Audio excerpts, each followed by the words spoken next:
By now, we're all aware that obesity can lead to heart disease, diabetes, and a whole host of medical problems. But the military says the obesity epidemic is also a threat to national security. Here to explain is Lieutenant General Benjamin C. Frakely, Commanding General of Fort Knox and the U.S. Army Accessions Command, the organization that oversees Army recruitment. To promote fitness among young Americans, the Army Accessions Command has joined forces with the Healthy Weight Commitment Foundation. The foundation's director, Lisa Gable, is a frequent guest here on The Balancing Act, and they're both joining us this morning. Thank you so much for being here once again, Lisa. Thank you. And thank you so much for joining us. Good morning. You're welcome. Now, I have an alarming statistic here. The obesity rate is rising so fast in the U.S. that more than half of the population is expected to be obese by the year 2020. I would imagine this trend is making it very difficult to find military recruits. How significant do you think this problem really is? Well, it's very significant. We're tracking it, of course. We've got the statistics through the CDC and others, and we know that right now only 1 out of 4 17 to 24-year-olds who try to come to the military qualify, 23%. Part of that is education, part of that is their conduct, and part of that is their weight. And that's one of the most alarming issues, is the weight. Since 1995, we've seen a 70% increase of those trying to come in being disqualified because of weight. So it is very concerning to us, and we're trying to monitor it and trying to reverse it through partnerships like those with Lisa.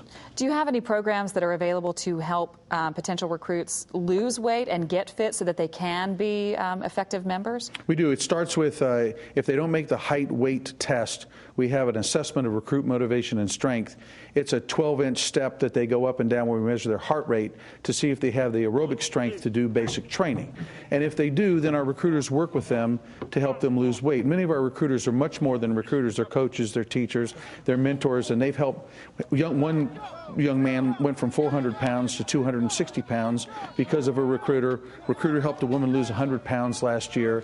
So our recruiters are constantly working with those who are trying to come in the military with eating right and doing the right kind of things physically so that they compete to join the military. Well, that's a tremendous responsibility. It's an amazing thing you're doing, but a tremendous responsibility for those people. Now, Lisa, this is the first time the military has joined forces with the Healthy Weight Commitment Foundation. I'm sure you're very excited about that. It sounds like you have a great deal in common. What do you think that your common goals are? We have a wonderful partnership, and we're very happy to be working with the U.S. Army.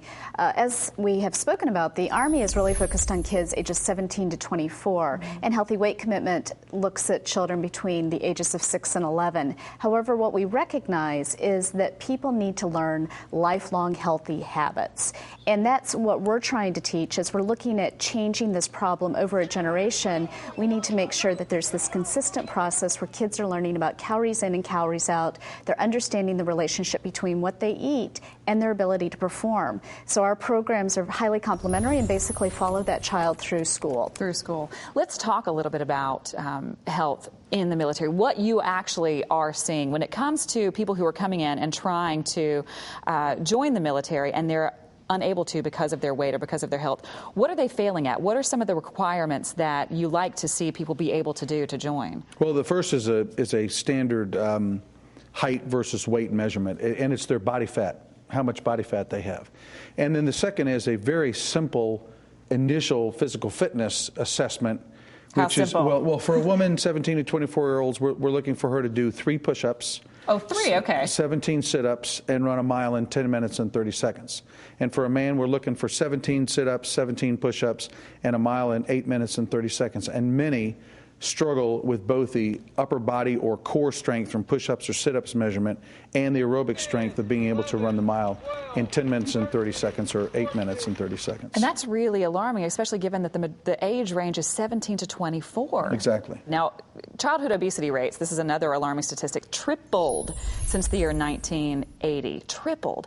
What strategies do you think can reverse this kind of trend so that people can come in and run a 10-minute mile or an 8-minute mile when they first come in at age 17? Again, our programs are really focused on the children in school and trying to reach them in school through our program with Discovery Education at EnergyBalance101.com, where we have a curriculum that allows teachers to teach children about these basic concepts. But we also think it starts with the family, and that families need to understand that they together need to look at their habits that they have and activities that they can do together to make this a cultural change both within the nation but also within the family unit.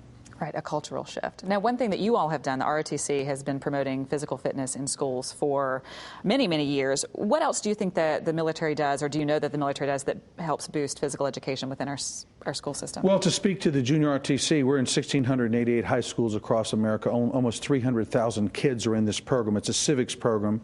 It's not a recruiting program.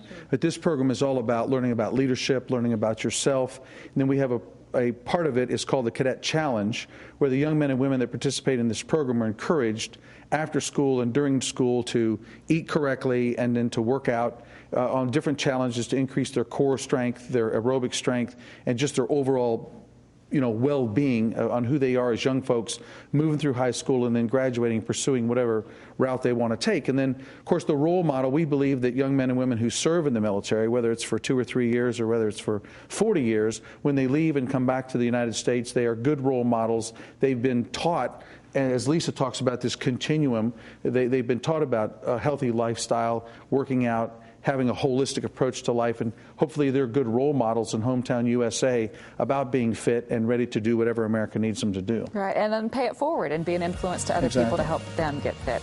Thank you so much for joining us this morning. And Lisa, a pleasure again to have you back here.